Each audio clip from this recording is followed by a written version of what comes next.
Mesdames, Messieurs, bonjour. Bienvenue sur Mali Online, votre plateforme digitale d'information générale du Mali, d'Afrique et du monde entier. Mali Online va désormais avoir un invité de la semaine, du mois, pour échanger sur l'actualité en général. Aujourd'hui, nous rencontrons l'imam Mohamed Dicko. L'imam Mohamed Dicko est un homme de religion, un homme de la société civile qui a un franc-parler. On peut l'aimer ou ne pas l'aimer, mais il a un franc-parler. Et aujourd'hui, Mali Online également va discuter avec lui à bâton rompu sur tous les sujets, sans exception. Bonsoir l'imam Dicko. Aujourd'hui, notre pays, au sortir des élections législatives, connaît beaucoup de troubles. Si on vous demande de dépeindre cette situation, qu'est-ce qu'on peut retenir essentiellement? Bonsoir à vous et à tout le monde. Je crois que la situation du Mali aujourd'hui est très difficile à peindre, même pour les spécialistes, à fortiori un imam. C'est une situation qui n'est pas rose. Je l'ai dit depuis très longtemps que le Mali vivait à l'époque une situation de mauvaise gouvernance. Mais aujourd'hui, on est dans une situation de non-gouvernance. Parce qu'il y a une nuance, une différence entre la mauvaise gouvernance et la non-gouvernance. La mauvaise, c'est qu'il y a une gouvernance, mais elle est mauvaise. Et aujourd'hui, on a tendance à aller vers la non-gouvernance du pays. Ces élections, en réalité, c'est ce que ça nous donne.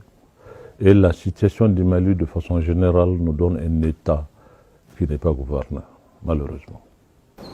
Mohamed Dicko, on vous reproche d'avoir quitté votre minaret d'imam pour rentrer dans le jeu politique. Qu'en est-il? Moi, même aujourd'hui, vendredi, j'ai fait prier les gens. Mon minaret, je ne le quitte pas. Je ne l'ai pas quitté. Et je ne sais pas, l'arène politique, ça veut dire qu'il ne faut pas parler de son pays, du devenir de son pays, de se soucier du bien-être de ses populations. Mais le travail que je fais, l'imam, c'est des hommes qui sont là. J'officie la prière, mais pas seulement la prière. Non, je suis là aussi pour m'occuper des hommes. Dans nos mosquées, nous.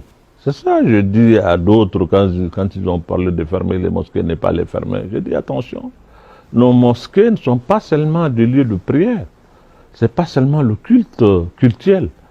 Ces mosquées ont un rôle social. Vous savez, c'est dans les mosquées que nos baptêmes, nos mariages, les funérailles et tout se fait là-bas. Et ces mosquées-là, c'est des endroits dans lesquels le peuple se rencontre. Il y a un brassage.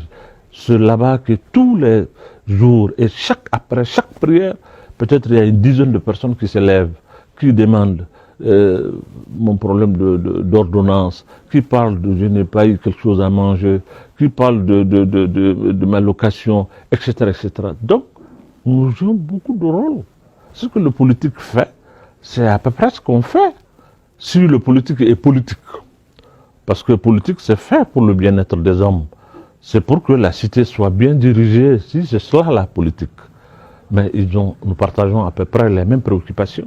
Si maintenant la politique c'est de se détacher du peuple et venir seulement demander le suffrage pour avoir vraiment l'occasion de profiter, et puis laisser le peuple se débrouiller dans sa misère, si c'est cela la politique, ça, je crois que ce n'est pas la nôtre. Moi, je n'ai pas quitté mon minaret. Le minaret, je suis là-dedans encore. Aujourd'hui, j'ai fait prier les gens. Demain, je ferai prier les gens. Je suis encore imam et je resterai imam, Inch'Allah, jusqu'à la fin de ma vie. Je ne renoncerai jamais à cette fonction parce que c'est une fonction noble. Je suis un héritier des prophètes. Je crois que les prophètes sont envoyés pour conduire les hommes. C'est les hommes politiques qui pensent que c'est eux qui doivent conduire les gens, c'est eux qui doivent parler aux gens, c'est eux qui doivent s'occuper des gens. Nous avons la même fonction si on se met ensemble. Je crois qu'on peut se compléter même, si ça se comprend bien. On n'est pas des rivaux, on n'est pas les imams doivent être de ce côté. Non, on est en train de conduire les mêmes peuples, les mêmes gens. Et donc, on peut se compléter. Alors, nous voyons depuis quelques jours votre mouvement s'associer avec d'autres mouvements pour pouvoir mener des actions à travers le pays contre la gouvernance. Quel est votre objectif? Nous voulons en réalité, comme nous l'avons toujours fait, alerter, parler, nous faire écouter et faire écouter en réalité à ceux qui nous gouvernent aujourd'hui, leur faire écouter le peuple malien. Vous n'êtes pas sans savoir que le Mali a signé des accords après une rébellion qui a voulu aller vers même une séparation de notre pays. C'est toute la communauté internationale qui s'est mise au chevet du Mali pour avoir cet accord. Et l'accord aujourd'hui est dans quel état? Bien que cet accord n'était pas unanime pour les Maliens, il y en a qui apprécient, il y en a qui pensent que ce n'était pas bon, mais même ceux qui pensent que c'est bon, aujourd'hui se posent des questions. Où est-ce que nous en sommes? Mais le peuple a besoin de savoir qu'est-ce qui bloque, qu'est-ce qui empêche, qu'est-ce qui ne va pas. Pourquoi c'est aujourd'hui qu'on nous parle de ce que la CEMA a fait, ce que les autres ont fait, ils n'ont pas respecté, ils n'ont pas fait ceci. C'est quand même 5 ans jour pour jour que le Mali, avec l'aide de la communauté internationale, a signé ces accords. Où est-ce que nous en sommes? Nous voulons interpeller nos gouvernants pour leur demander où est-ce que nous en sommes dans l'application de cet accord. Mais ce Mali aujourd'hui, dans lequel il y a des milliers des écoles qui sont fermées, des milliers de villages aujourd'hui dont les enfants ne peuvent pas aller à l'école, qui n'ont plus de centre de santé, qui n'ont plus l'administration, qui n'ont plus presque rien. Le Mali se résume à Bamako. Nous sommes là, les banques sont ouvertes, les Sotrama et autres là vont, ils viennent. Et voilà, nous pensons que le Mali est là, alors qu'en réalité, le Mali se rétrécit. Et ça, il faut qu'on alerte. Et l'opinion nationale, et l'opinion internationale, qui n'est pas en réalité, du reste, sans responsabilité par rapport à ce qui se passe dans ce pays. Imam Dicko, depuis quelques jours, nous voyons les autorités administratives de Kidal toucher même à la souveraineté de l'État et se donner un certain nombre de libertés qui font atteinte à la République. Le gouvernement en a fait un communiqué, mais qu'est-ce que vous pensez essentiellement de cet état de fait? Qu'est-ce que vous voulez? On dit, comme on le dit tout le temps, la nature a horreur du vide, c'est ce qu'on dit. Mais si l'État malien est incapable d'être là-bas, vous voulez qu'il fasse quoi? Je vous ai dit qu'on a fait 5 ans, jour pour jour, où on a signé un accord. La communauté internationale, tout le monde, l'Afrique, la CEDEAO, toutes les organisations qui s'occupent aujourd'hui de ce qui se passe dans le monde sont venues nous appuyer pour que cet accord soit. Mais on est incapable aujourd'hui de réaliser. C'est pourquoi l'accord a été signé. Mais alors vous voulez que les gens y fassent quoi? Parce que, écoutez, rien ne se fait de lui-même. Mais quand un peuple n'agit pas, ne réagit pas, alors mais qu'est-ce que vous voulez que les autres fassent? Qu'ils s'asseyent pour nous regarder? Non. L'imam Dicko, si alerter, attirer l'attention ne suffit pas, est-ce que vous pensez un jour passer de l'autre côté de la barrière et vous mêler de la gestion même du pays? Non, non, non. Ce n'est pas nous.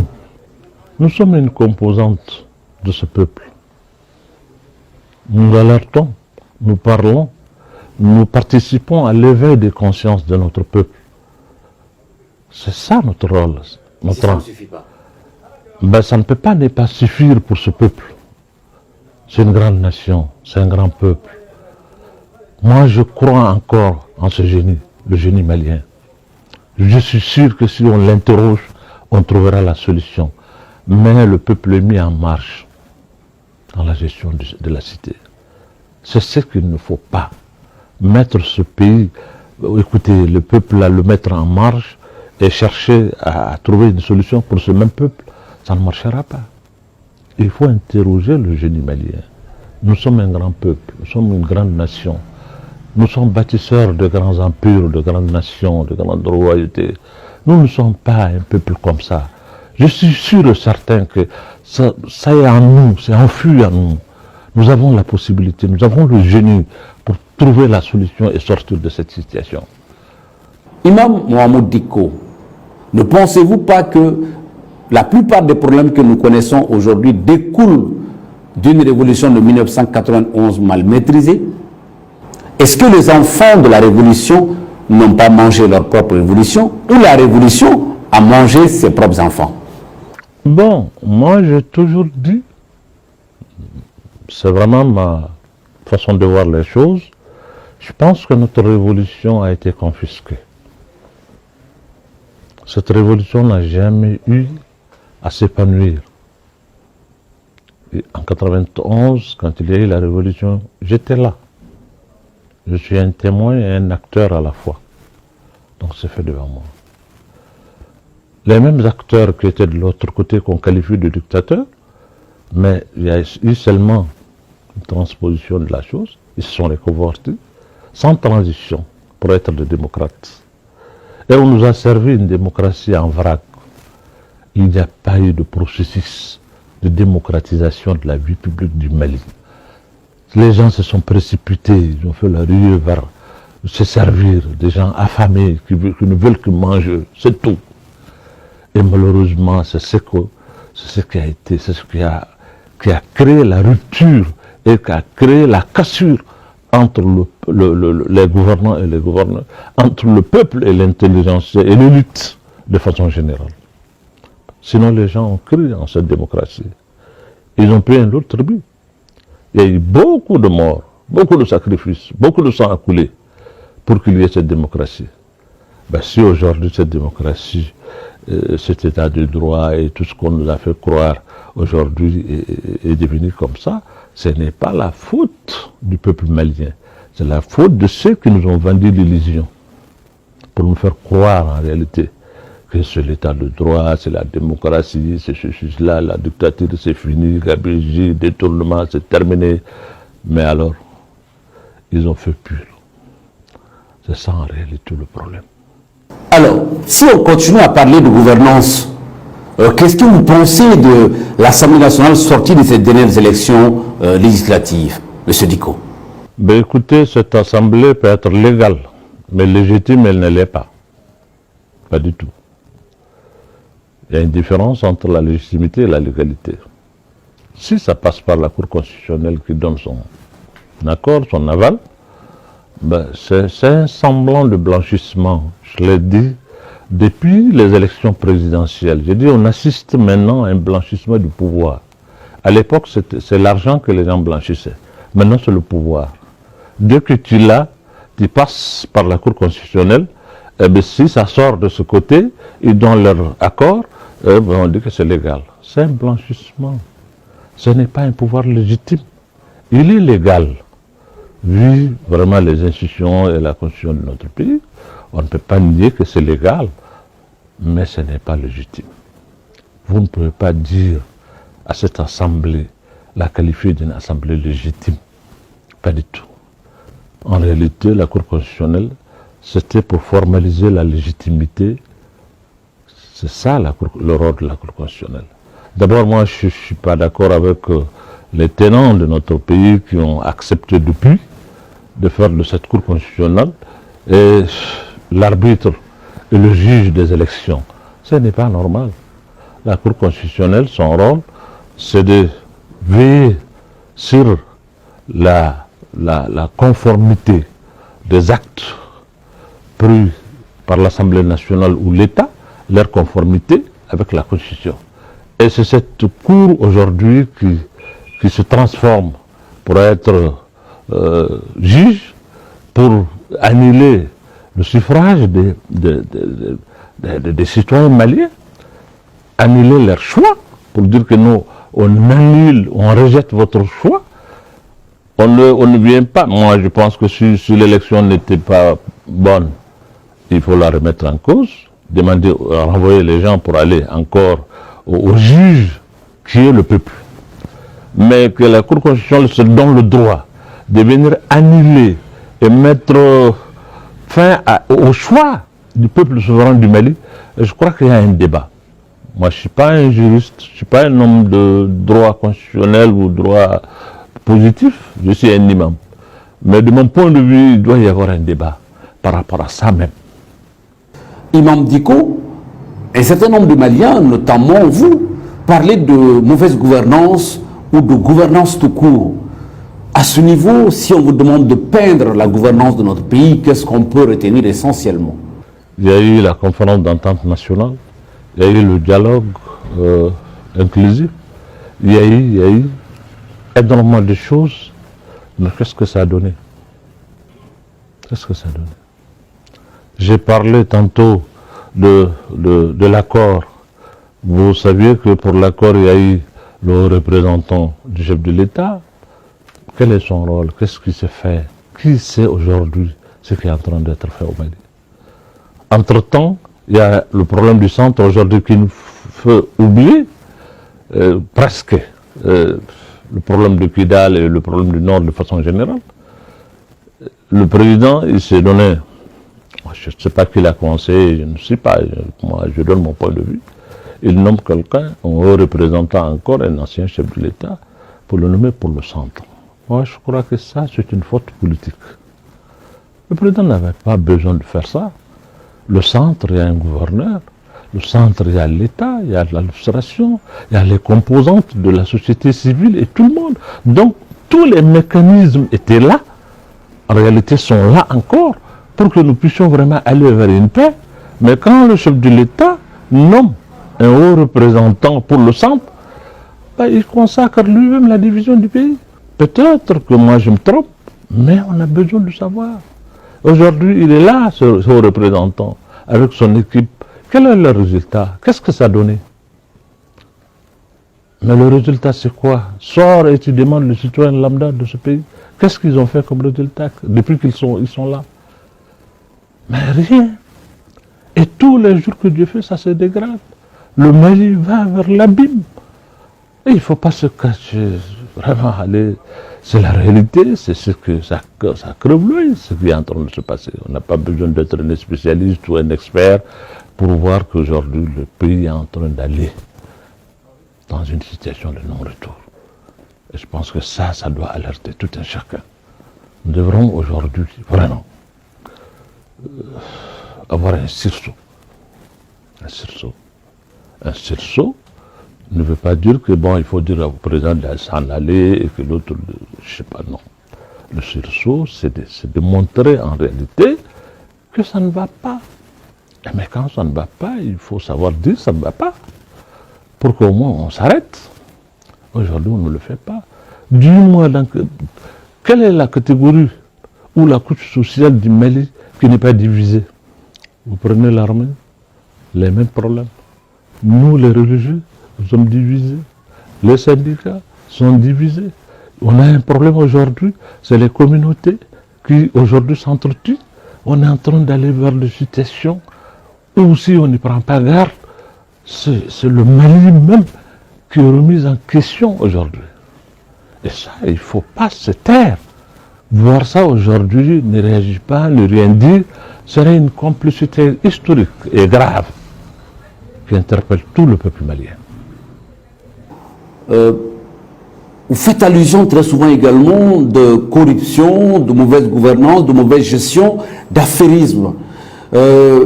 Sur la question, qu'est-ce qu'on peut retenir essentiellement? Ceux qui se sont bâtis, qui ont cru que le président Ibrahim Boubacar Keïta était la solution, j'en fais partie. Je suis parmi les gens qui croyaient en lui. Ceux qui pensaient en réalité que lui, s'il venait, les choses allaient changer. Je fais partie de ces hommes. Mais le constat est amer. Voir aujourd'hui que le Mali se transforme en État où le système, c'est l'affairisme, c'est la corruption à ciel ouvert, c'est vraiment des situations, ce scandale. Chaque année qui vient, dit bon, le vérificateur, il ne fait qu'écrire, manque à gagner. Vous savez, j'ai l'habitude de faire une boutade, je dis, mais vérificateur, quand tu n'étais pas là, on ne savait pas ce qui se passait, au moins c'était mieux. Maintenant, on a mis quelque chose en place, une institution presque en place, avec des services, avec des gens qu'on paye, uniquement pour venir aligner les chiffres pour nous donner combien a été mangé. Ils doivent être là pour qu'on ne gaspille pas l'argent, pour qu'on ne détourne pas, pour qu'on ne mange pas. Mais si en réalité c'est pour venir seulement aligner et nous dire chaque année qu'il y a tant de milliards vraiment de manque à gagner, mais à quoi ça sert? Bon, à l'époque on ne le savait pas, maintenant on le sait. On paye quelqu'un pour qu'il nous donne ça. Mais qui le fait? Ce n'est pas moi, ce n'est pas vous, ce n'est pas l'enseignant, ce n'est pas l'infirmier, ce n'est pas le berger, ce n'est pas le cultivateur. Il ne voit pas le milliard, il ne sait pas là où le milliard passe. Les mains dans lesquelles les milliards passent au Mali sont connues. On n'a même pas besoin de faire un service de vérificateur pour ça. Mais on vérifie, c'est quelque chose qui est caché. Mais quelque chose qui est là. Qu'est-ce qu'on vérifie là-dedans? On n'a pas besoin de vérificateur. Le système, c'est quelque chose de connu. Là où l'argent passe, là, c'est connu. Ceux qui ont la possibilité aujourd'hui d'avoir le milliard en main pour le détourner ou le manger, mais ils sont connus. Mais si nous sommes de bonne foi, qu'est-ce qu'on vérifie dans ça? Donc moi, je pense réellement qu'il y a un problème. Pour cela, je l'ai toujours dit. C'est mon point de vue, c'est ma conviction par rapport à tout cela. Il y a le problème du Mali. Ce n'est pas un problème ni de rébellion, ni de djihadisme, ni de ceci, ni de cela. C'est un problème de gouvernance.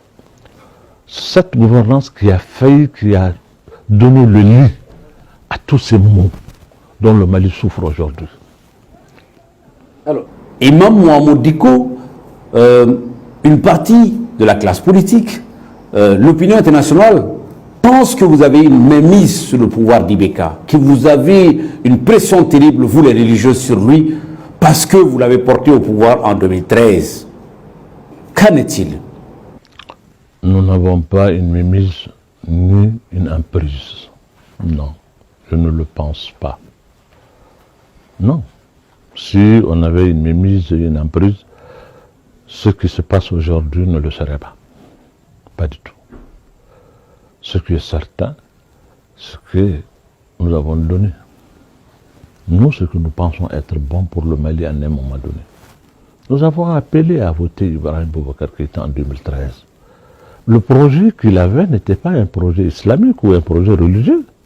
C'est un projet laïque. Mais ça ne nous a pas empêché de demander au peuple malien de sortir pour lui donner une légitimité qui lui permet vraiment de réaliser tout ce qu'il aspire pour le Mali. C'est ce que nous avons fait.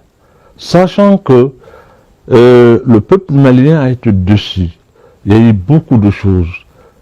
Nous avons voulu montrer, faire un message à l'endroit et de la communauté internationale et de ceux qui prétendent venir avec un agenda religieux. Nous sommes des religieux, mais nous avons appelé à voter pour quelqu'un qui n'a pas un projet religieux. Son projet politique n'était pas religieux. Lui-même n'était pas un religieux. Mais nous avons cru en lui. C'est pour dire à la communauté internationale que nous, notre démarche n'est pas de remettre en cause ce qui est bon pour le Mali, que les Maliens, que le peuple malien a choisi pour lui-même. Ce caractère républicain, démocratique, laïque, notre démarche n'est pas remettre cela en cause. Nous avons voulu dire aussi aux autres que nous, on se plaît dans ce projet de société qui est une république, une démocratie, la laïcité, etc., etc., etc. Le fait d'appeler à voter, ça a donné une légitimité réelle et ça a réconcilié le peuple et l'élite à l'époque. C'est pour cela que nous avons eu un taux jamais égalé dans notre pays. C'était en réalité pour accompagner et montrer notre volonté, faire en sorte que le peuple se réconcilie avec son élite. Voilà ce que nous avons fait. Mais malheureusement, les choses ne se sont pas bien passées. Aujourd'hui, il y a rupture, il y a cassure. Voilà. L'imam Dicko, nous assistons depuis quelques jours à une sortie virulente de votre aîné, le très respecté chef shérif de Nioro, contre le président de la République. Est-ce à dire que le divorce est total? Ben écoutez, je ne peux pas, vous l'avez dit, c'est mon aîné, c'est mon shérif. Je préfère ne pas dire lui ce qu'il pense. Ce qu'il a fait et ce qu'il a dit est un constat qui est là. Je préfère ne pas le commenter. Mais je pense réellement que on ne peut pas parler de divorce ou de rupture sans retour. Au Mali, on ne sait pas faire ça. Mais ça ne nous empêche pas de dire ce que nous pensons, d'aller vers ce que nous pensons être meilleur pour le peuple du Mali.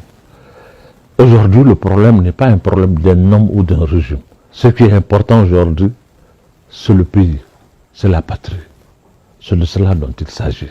Quand on ramène le débat à un individu ou à un régime, ça veut dire qu'en réalité, on minimise la situation. L'heure est grave pour aujourd'hui ramener le débat du Mali seulement à Ibeka ou à son régime. Non. Je crois que c'est la patrie qui est en danger. Pour cela, nous avons dit qu'aujourd'hui, les Maliens doivent s'assumer. Prendre leur destin en main ne veut pas dire qu'il faut anéantir Ibeka ou en finir avec lui, non. Et il faut prendre le destin en main, ça veut dire prendre même Ibeka par la main pour lui dire voilà ce qu'il faut faire, voilà ce qu'il ne faut pas faire. Croyez-vous au salut de notre pays si on sait que le nord est incontrôlé, le centre est avec beaucoup de perturbations et au sud, beaucoup de tensions s'installent? Moi, je crois à ce peuple malien. Je crois en cette grande nation du Mali. Je crois en leur génie, ce génie qui est enfui en nous. Je crois en cela. Nous avons tout simplement besoin de nous mettre ensemble, d'avoir la volonté. Nous allons trouver la voie à suivre. Je suis convaincu de cela. Le mot de la fin, l'imam. C'est de prier pour le Mali et pour toute l'humanité, pour que Dieu nous préserve de cette grande vraiment pandémie qui est en train de secouer tout. Aujourd'hui, qu'on le veuille ou on ne le veut pas, le monde va aller vers autre chose que ce que nous sommes en train de vivre aujourd'hui. J'ai l'impression que c'est un nouvel ordre mondial qui va venir. Et qu'aujourd'hui, tous les peuples doivent, surtout ceux d'Afrique, on doit aujourd'hui penser à cela. Nous projeter dans l'avenir pour voir comment est-ce qu'il faut se positionner pour les jours futurs, pour l'avenir. Imam Mohamed Dicko, nous vous remercions pour cet entretien à bâton rompu. Merci bien, merci bien, merci bien. À la prochaine.